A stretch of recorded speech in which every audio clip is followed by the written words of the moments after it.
Hello friends, welcome to our channel. और मैं शिफाली गिरदरवाल आज आपको बताऊंगी कि जीएसटी में हमें बिना थ्रेशोल्ड लिमिट के कहाँ पे रजिस्ट्रेशन लेने की लायबिलिटी है, जानना बहुत ज़रूरी है हमारे लिए।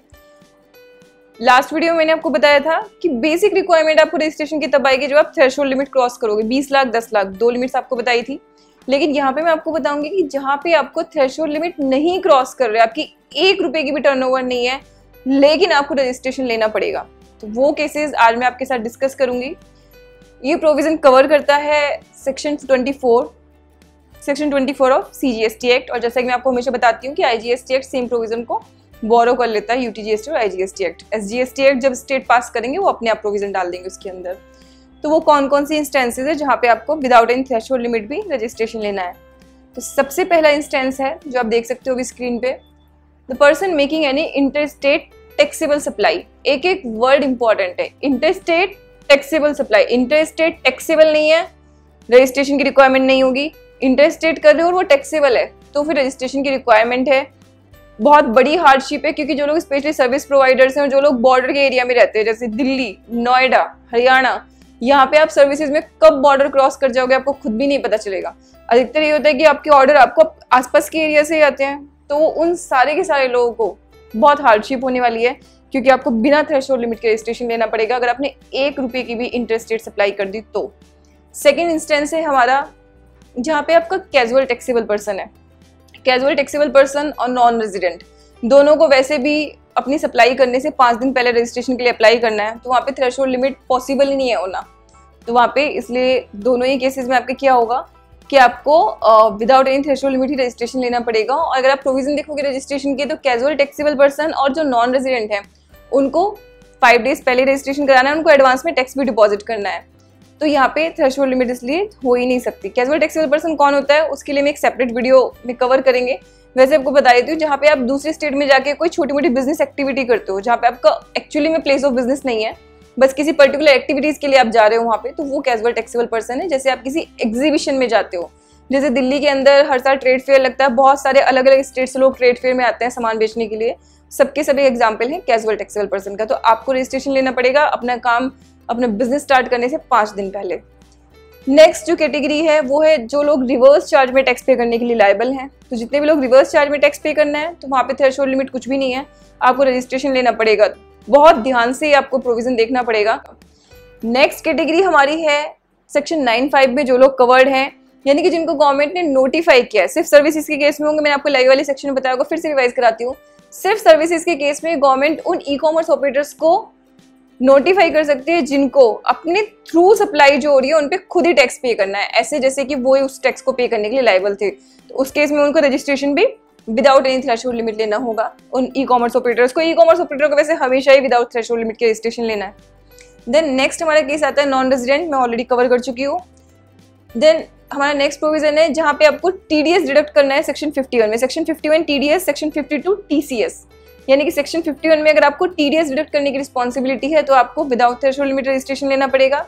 अगर सेक्शन 52 में आपकी टीसीएस डिडक्ट करने की रिस्पॉन्सिबिलिटी है तो भी आपको without any threshold limit registration लेना पड़ेगा। तभी मैंने बोला कि ई कॉमर्स ऑपरेटर को हमेशा ही without any threshold limit registration लेना है। अगर आप ई कॉमर्स ऑपरेटर हो, कोई भी ई कॉमर्स का बिजनेस कर रहे हो, तो हमेशा ही आपको रजिस्ट्रेशन बिना 1 पैसे की सेल के भी लेना पड़ेगा। नेक्स्ट प्रोविजन जहाँ पे कोई दूसरे पर्सन का एज एन एजेंट सप्लाई कर रहा है, यानी कि दूसरे पर्सन के बिहाफ पे आप कोई सप्लाई कर रहे हो एज एन एजेंट, वहाँ पे आपको जो रजिस्ट्रेशन की लायबिलिटी है बिना किसी थ्रेशोल्ड लिमिट की है। नेक्स्ट प्रोविजन हमारा input service distributor. Input service distributor actually उसको रजिस्ट्रेशन लेने की कोई लायबिलिटी नहीं होती, वो एमर्ज ही तब होता है, यानी कि वो एग्जिस्टेंस में आते ही तब है जो वो खुद रजिस्ट्रेशन करके बोलते हैं कि भाई मैं एज एन आईएसडी काम करना चाहता हूँ, मैं एज एन आईएसडी रजिस्टर होना चाहता हूँ। तो यहाँ पे फिर थ्रेशोल्ड लिमिट उसकी कोई हो ही नहीं सकती, क्योंकि हो सकता है कि उनकी कोई सप्लाई हो भी ना एक्चुअली, तो वहाँ पे थ्रेशोल्ड लिमिट की रिक्वायरमेंट हमारी नहीं होगी। इनपुट सर्विस डिस्ट्रीब्यूटर के केस में ये सारे के सारे इंस्टेंसेस आपको ध्यान रखने पड़ेंगे, दिमाग में रखने पड़ेंगे जब भी आप अपने क्लाइंट को कंसल्ट कर रहे हो रजिस्ट्रेशन के लिए, या आप खुद अपने बिजनेस के लिए डिसाइड कर रहे हो कि मुझे अभी रजिस्ट्रेशन लेना है कि नहीं है। नेक्स्ट इसके अंदर हमारा कवर होता है वो सारे के सारे पर्सन जो किसी ई कॉमर्स ऑपरेटर के थ्रू सप्लाई कर रहे हैं। देखिए 2 चीज होती है, एक होती है ई कॉमर्स ऑपरेटर खुद, उसको तो लेना ही लेना है विदाउट थ्रेशोल्ड लिमिट, लेकिन जो उसके थ्रू सप्लाई कर रहे हैं उनको भी बिना किसी थ्रेशोल्ड लिमिट के ही रजिस्ट्रेशन लेना पड़ेगा।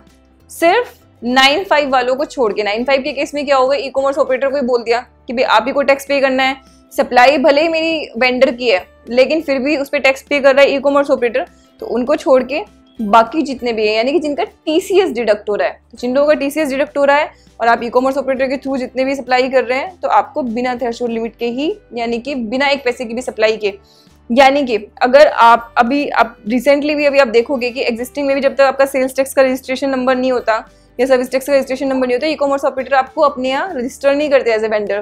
फ्यूचर में भी यही होगा कि आप जैसे ही ई कॉमर्स ऑपरेटर के यहाँ पे ई कॉमर्स पोर्टल पे आप रजिस्टर हुए एज ए वेंडर, आपको हाथ के हाथ ही रजिस्ट्रेशन लेना है जीएसटी के अंदर भी। तो उल्टा इसका होगा कि जब आप जीएसटी का रजिस्ट्रेशन नंबर दे दोगे उसके बाद ही ई कॉमर्स ऑपरेटर आपको अपने यहाँ पे सप्लाई करने देंगे, तो वहाँ पे भी आपको हाथ तभी रजिस्ट्रेशन लेना पड़ेगा बिना 1 पैसे की सप्लाई किए, मतलब पहले रजिस्ट्रेशन और बाद में सप्लाई। नेक्स्ट हमारा इसके अंदर प्रोविजन है every e commerce operator, namesake के लिए है तो ऑलरेडी सारे हर type of e commerce operator cover हो चुके हैं, क्योंकि 2 ही type of e commerce operator हो सकते हैं जीएसटी के अंदर, 9(5) और नॉन 9(5), यानी कि या तो जो टीसीएस काटेंगे या फिर जो टीसीएस नहीं काटेंगे खुद ही टैक्स पे करेंगे अपनी सप्लाईज के अपने वेंडर्स की सप्लाई के ऊपर। लास्ट प्रोविजन कवर करता है such other class as government में नोटिफाइड, तो गवर्नमेंट का मन करेगा तो फ्यूचर में किसी और को भी नोटिफाई कर सकती है। तो इस नोटिफाई वाले को अगर मैं छोड़ दूँ तो फिलहाल आपके ये 10 इंस्टेंसेज हैं, यानी कि ये 11 डिफरेंट पीपल हैं जिनको रजिस्ट्रेशन लेना है। अच्छा, इसके साथ में एक वो लोग जो online data retrieval services provide कर रहे हैं, ये देखिए बड़ा इंटरेस्टिंग प्रोविजन है।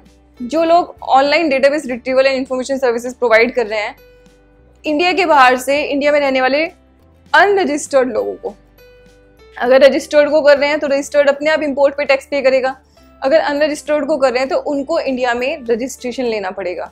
बहुत इंपॉर्टेंट प्रोविजन है क्योंकि इंडिया के अंदर बहुत सारी सर्विसेज की सप्लाई ऐसी है जो कि अनटैप्ड रहती है, यानी कि ई कॉमर्स ऑपरेटर सप्लाई कर देते हैं, ई कॉमर्स ऑपरेटर जो इंडिया के बाहर जो आपके बैठे हैं ऑनलाइन डेटाबेस रिट्रीवल। इसका एक एग्जांपल मैं आपको देती हूँ। जैसे आप किसी साइट से मूवी डाउनलोड कर रहे हो तो मूवी हमेशा फ्री में डाउनलोड नहीं होती, बहुत सारी साइट्स भी होती हैं जहाँ पे आप पे करके मूवी देखते हो या जहाँ पे आप पे करके गेम डाउनलोड करते हो, या गेम में कई बार जैसे हम कैंडी क्रश में अगले लेवल पे जाने के लिए पे करते हैं, तो वो लोग अगर बाहर बैठे हैं इंडिया से और आप अनरजिस्टर्ड हो तो वो आपको ऐसे सप्लाई नहीं कर पाएंगे, उनको पहले इंडिया के अंदर आके रजिस्ट्रेशन लेना पड़ेगा जीएसटी में। तो जितनी भी आपकी ऑनलाइन डेटाबेस कंपनीज बाहर बैठी हुई हैं आउट ऑफ इंडिया और इंडिया के लोगों को बहुत सारी अलग अलग सर्विसेज दे रही हैं, लेट्स सपोज गूगल क्रोम है, वो आपको एक उसकी विंडो छोटी सी सर्विस देती है कि वो आपको अच्छी सी सीनरी दिखाते हैं, आपको गुड मॉर्निंग बोलते हैं, आपकी टास्क हैंडल करते हैं। तो अभी तक उस पर कोई टैक्स नहीं था, लेकिन फ्यूचर में ऑल्दो बड़ी कंपनीज ऑलरेडी सबके सब इंडिया में रजिस्टर्ड हैं जब से गूगल टैक्स गवर्नमेंट ने इंट्रोड्यूस किया, लेकिन उसके अलावा बहुत सारी ऐसी कंपनीज हैं जिनको फिर अल्टीमेटली इंडिया में अगर सप्लाई देनी है तो इंडिया में पहले रजिस्ट्रेशन लेना पड़ेगा। तो ये वो इंस्टेंसेस थे जहाँ पे आपको बिना किसी थ्रेशोल्ड लिमिट के भी इंडिया में रजिस्ट्रेशन लेना है जीएसटी में, और उसके बाद आप आगे बिजनेस को कैरी ऑन कर सकते हैं। So thanks for watching this video. अगर आप चाहते हैं कि जितने भी लेटेस्ट अपडेट्स हैं जीएसटी की और जितने भी हमारे लेटेस्ट वीडियोस हैं उनकी नोटिफिकेशन आपको आती रहे तो प्लीज़ हमारे चैनल को सब्सक्राइब कीजिए। आपकी कोई भी क्वेश्चन, कोई भी क्वेरी, कोई भी प्रॉब्लम है, कोई भी इशू होता है तो वो आप कमेंट में पोस्ट कर सकते हैं। हमारी टीम पूरी कोशिश करेगी कि आपकी एक एक क्वेरी को रिप्लाई किया जाए, और अगर ज़्यादा क्वेरीज इकट्ठी होंगी तो उनको कवर करने के लिए हम लोग स्पेशली एक वीडियो भी बनाएंगे जिसमें सिर्फ क्वेरीज के आंसर ही होंगे सबके। तो please keep watching our channel. Thank you so much.